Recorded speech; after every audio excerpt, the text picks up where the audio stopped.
Sometimes in politics, a single number can tell a huge story. And today, we're diving into a number that really captures nearly a quarter century of political dominance.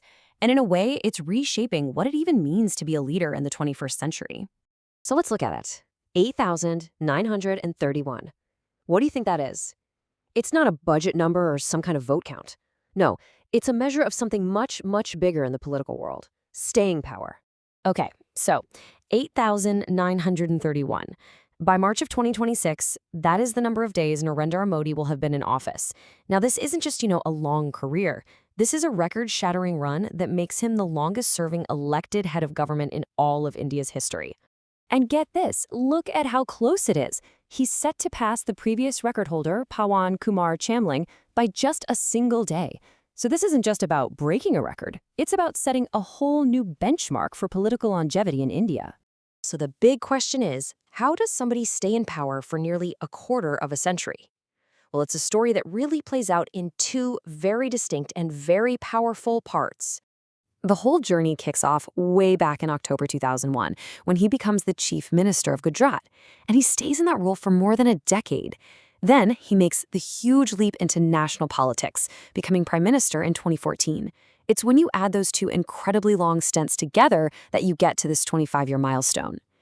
But here's the thing, it's not just about how long he's been in the job, it's about how he's managed to stay there. And that brings us to his absolutely incredible winning streak at the polls. Now, to really get why this is such a big deal, you have to understand that for decades, Indian politics was pretty much dominated by the Congress Party. Just securing a full majority in the Lok Sabha, that's India's main house of parliament, is a massive achievement. So for a leader from outside that old establishment to pull it off 3 times in a row, that's not just a win, that's a political earthquake. And there they are, 2014, 2019, and 2024. 3 in a row. Securing a full majority each time gives a leader an unbelievable amount of power to push their agenda forward. It's a clear mandate that, honestly, very few leaders in modern politics ever get. Okay, so we've talked about traditional power, years in office, winning elections, but we're living in the 21st century, right?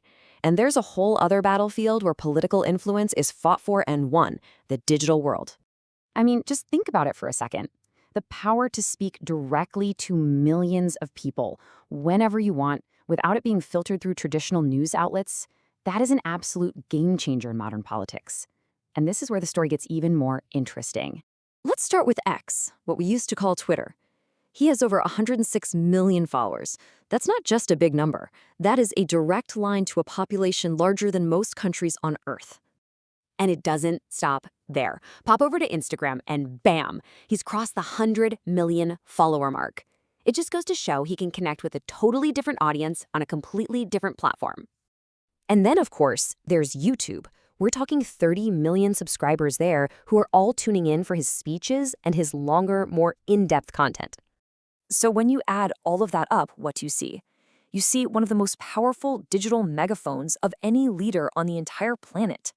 It's a direct channel of communication to a massive global audience.